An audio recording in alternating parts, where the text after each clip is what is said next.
سابق وزیر اعظم پاکستان نواز شریف، وزیر اعظم آزاد کشمیر راجہ فاروق حیدر، سابق وزیر اعظم شاہد خاقان عباسی، 3 عدد ریٹائرڈ جرنیلوں اور کئی سابق وفاقی وزراء سمیت مسلم لیگی رہنماؤں پر مقدمہ درج کرنے کا مدعی بدر رشید خان ہیرا پاکستان تحریک انصاف یوتھ ونگ راوی ٹاؤن کا صدر ہے، جس پر اقدام قتل، ناجائز اسلحہ رکھنے اور کار سرکار میں مداخلت کے مقدمات درج ہیں۔ جی ہاں، یہ وہی بدر رشید خان ہیں جنہوں نے مسلم لیگی قیادت پر بغاوت کا مقدمہ درج کروایا اور ایف آئی آر میں خود کو ایک محب وطن شہری بھی قرار دیا تھا۔ بدر رشید نہ صرف خود ایک سیاسی کردار اور پاکستان تحریک انصاف کا تنظیمی عہدیدار ہے، بلکہ یہ کئی مقدمات میں بطور ملزم بھی نامزد ہے، جن میں اقدام قتل تک کا مقدمہ شامل ہے۔ پولیس ذرائع کے مطابق شہری بدر رشید پر اقدام قتل کا مقدمہ تھانہ شادرہ، جبکہ ناجائز اسلحے کا مقدمہ تھانہ شرکپور میں درج ہے۔ علاوہ ازیں بدر رشید پر کار سرکار میں مداخلت اور پولیس سے ہاتھا پائی کا مقدمہ تھانہ انارکلی لاہور میں درج ہے۔ پولیس کے مطابق اس کیس کا مدعی گزشتہ بلدیاتی انتخابات میں تحریک انصاف کی ٹکٹ پر یونین کونسل چیئرمین کا الیکشن بھی لڑ چکا ہے اور اس کے گورنر پنجاب چودھری محمد سرور سے قریبی تعلقات بھی پائے جاتے ہیں۔ یاد رہے کہ سوموار کو الہ صبح سابق وزیر اعظم نواز شریف اور نون لیگ کی قیادت پر اشتعال انگیز تقاریر کرنے کے الزام میں بدر رشید کی جانب سے تھانہ شادرہ میں بغاوت کا مقدمہ درج کیا گیا تھا۔ بقول وفاقی وزیر برائے سائنس اور ٹیکنالوجی فواد چودھری کے وزیر اعظم عمران خان نے اس مقدمے کی مخالفت کی، مگر مدعی کا تعلق تحریک انصاف اور چودھری سرور سے نکل آنے پر اہم سوال جنم لیتا ہے کہ ایک مطلوبہ مجرم نے کس اثر و رسوخ کی بنیاد پر انتہائی سنگین مقدمہ درج کروایا۔ اس حوالے سے بہت سے لوگوں کا ماننا ہے کہ وزیر اعظم کی ذمہ داری نہیں کہ وہ ملک میں درج ہونے والی ہر ایف آئی آر پر نظر رکھے یا فیصلہ کرے کہ کون سا مقدمہ درج ہوگا اور کون سا نہیں۔ اس حوالے سے لیکن سینئر صحافیوں کا ماننا ہے کہ وزیر اعظم صاحب کا اس بارے میں مکمل طور پر لا علم ہونا نہیں بنتا، اور جس اجلت میں یہ ایف آئی آر کاٹی گئی ہے یہ بھی کوئی معمولی بات نہیں، کیونکہ جب پاکستان میں ایک عام شہری ایک چوری یا کسی معمولی جرم کی ایف آئی آر کٹوانے بھی جاتا ہے تو ہمارا نظام اس کو ٹھیک ٹھاک خجل کرتا ہے۔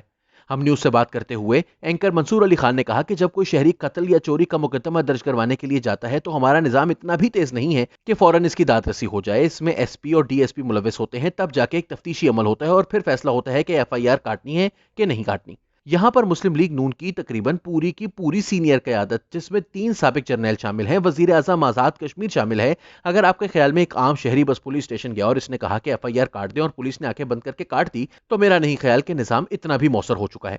لیکن یہاں یہ بیان کرنا انتہائی اہم ہے کہ سیکشن 196 کے تحت بغاوت کا کوئی مقدمہ بغیر وفاقی یا صوبائی حکومت یا پھر ان کی طرف سے نامزد کیے گئے کسی شخص کی جانب سے درج کروائے بغیر عدالت اس پر کوئی کارروائی نہیں کرے گی۔ یعنی اگر کوئی عام شہری بغاوت کا مقدمہ درج کروائے تو یہ مقدمہ نہیں بنتا۔ یہی وجہ ہے کہ مسلم لیگ نواز کی جانب سے بار بار یہ سوال اٹھایا گیا ہے کہ بغاوت کا مقدمہ قائم کیا گیا ہے اور وزیر اعظم عمران خان کو اس کا علم نہیں، تو پھر لامحالہ اس میں وزیر اعلیٰ پنجاب عثمان بزدار کا حکم شامل ہوگا، کیونکہ ان دونوں میں سے کسی ایک کے حکم کے تحت ہی یہ مقدمہ درج کیا جا سکتا ہے۔ یہاں یہ امر بھی سامعین و ناظرین کے لیے دلچسپی کا باعث ہوگا کہ بدر رشید نامی یہ شخص مختلف مواقع پر نہ صرف تحریک انصاف کی سینئر قیادت سے ملتا رہا ہے، بلکہ سابق چیف جسٹس میاں ثاقب نثار اور سابق director general I S P R major general Asif Ghafoor کے ساتھ بھی اس کی تصاویر سوشل میڈیا پر وائرل ہیں۔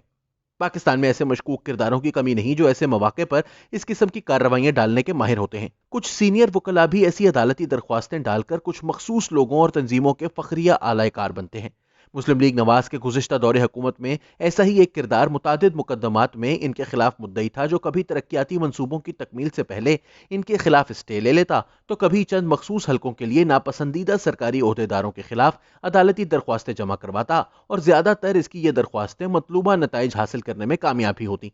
ایسا ہی ایک کردار ریاض حنیف راہی تھا، جس نے جنرل قمر جاوید باجوہ کی مدت ملازمت میں توسیع کے خلاف درخواست گزشتہ برس سپریم کورٹ میں ڈال دی تھی۔ جسٹس قاضی فائز عیسیٰ کے خلاف ایف آئی اے کو خبر دینے والا صحافی وحید ڈوگر ہو یا ماضی کے بے شمار ایسے کردار جو انتہائی اہم موقع پر ہی سامنے آتے ہیں اور پھر غائب ہو جاتے تھے، پاکستان کی تاریخ ایسے واقعات سے بھری پڑی ہے۔ بدر رشید کوئی بھی ہو، تاریخ کا ریکارڈ درست کرنے کے لیے ضروری ہے کہ اس شخص کو پکڑ کر اس سے تفتیش کی جائے اور اس کے پیچھے چھپے اصل کرداروں تک پہنچا جائے، جو یہ بھی نہیں جانتے کہ آزاد کشمیر کا وزیر اعظم ایک آزاد اور خود مختار سیاسی حیثیت رکھتا ہے اور اس کے خلاف مقدمہ درج کرنا سفارتی سطح پر ایک بہت بڑی حماقت ہے جس کی وہ مرتکب ہو چکے ہیں اور اب دنیا بھر میں پاکستان کی جگ ہنسائی ہو رہی ہے۔